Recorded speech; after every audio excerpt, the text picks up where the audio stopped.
SBS 뉴스입니다. 이명박 정부 시절 지어진 금강과 영산강 5개 보 중 금강 세종보와 영산강 축산보를 해체하는 방안이 제시됐습니다. 4대강의 자연성 회복 방안을 추진해온 환경부 4대강 조사평가 기획위원회는 오늘 금강 공주보 부분 해체, 백제보 상시 개방, 영산강 승천보 상시 개방 등의 방안을 담은 제시안을 발표했습니다.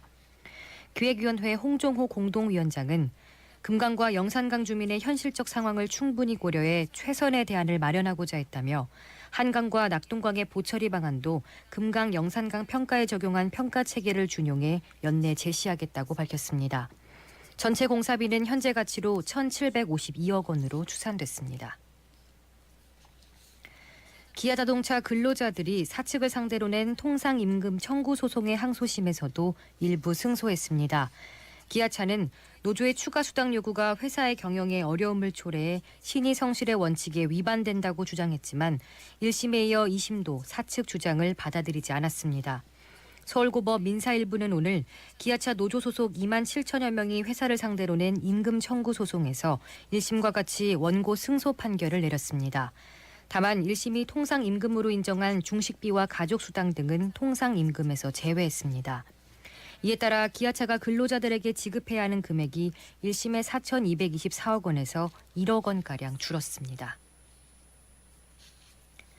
문재인 대통령이 오늘 청와대 영빈관에서 나렌드라 모디 인도 총리를 위해 국빈 오찬을 개최했습니다. 두 정상은 서로를 형제이자 친구라고 지칭하는가 하면 건배사에서 양국의 영원한 우정을 위해라고 언급하는 등 각별한 친근감을 보였습니다. 양 정상은 또 단독 및 확대 정상회담을 갖고 한인도 협력 강화 방안을 논의했습니다. 회담에서 특히 BJ 캐샤브 고킬 인도 수석 차관은 한국이 원전 건설 사업에 직접 참여해 인도의 원자력 발전에 기여해주기 바란다고 말했고 문 대통령은 인도가 원전을 건설하면 한국 업체들이 큰 기여를 할 수 있으니 많은 기회를 주면 고맙겠다고 밝혔습니다. 모디 총리는 또 달 탐사를 위해 인도가 진행 중인 찬드라얀 프로젝트에 협력해 나갔으면 좋겠다고 제안했고 문 대통령은 두 나라가 함께 달을 탐사할 때까지 협력을 강화하자고 말했습니다. 여야 교섭단체 3당 원내대표들이 오늘 국회에서 만나 국회 정상화 방안을 논의했으나 합의에 실패했습니다. 더불어민주당 홍영표, 자유한국당 나경원, 바른미래당 김관영 원내대표는 오늘 오전 국회 운영위원장실에서 회동하고 2월 임시국회 일정 등 현안을 논의했습니다. 여야 원내대표들은 40분가량 비공개 회동을 이어갔으나 국회 정상화를 위한 접점을 찾지 못했습니다. 한국당은 무소속 손혜원 의원의 목포 부동산 투기 의혹과 관련한 국정조사를 강하게 요구하고 있으나 민주당은 조건 없는 국회 정상화를 강조하고 있습니다.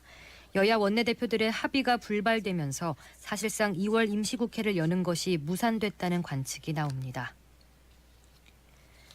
정부가 사립유치원 단체인 한유총의 국가회계 관리 시스템 에듀파인 거부 집단 행동을 불법으로 규정하고 단호히 대응하겠다고 재차 천명했습니다.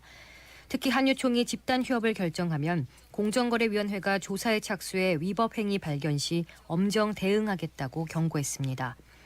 정부는 오늘 정부 서울청사에서 유은혜 사회부총리 겸 교육부 장관 주재로 유치원 공공성 강화를 위한 관계부처 회의를 열고 에듀파인 거부 집단행동 대응 방안을 논의했습니다.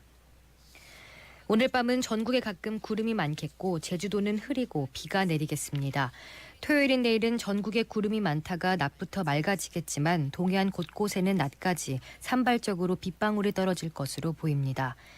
내일도 수도권과 강원 영서, 충청과 전북, 광주의 미세먼지 농도가 나쁨 상태를 유지할 것으로 보여 건강관리에 주의가 필요합니다. 내일 아침 최저기온은 서울 영상 1도를 비롯해 전국이 영하 5도에서 영상 6도, 내일 낮 최고기온은 영상 9도에서 16도로 예상돼 오후에는 포근하고 일교차가 크겠습니다. 일요일인 모레는 전국이 맑고 아침과 낮에 기온차가 크겠습니다. 서울의 현재 기온은 4.4도, 습도는 55%입니다. 주시은입니다. 뉴스를 마칩니다. SBS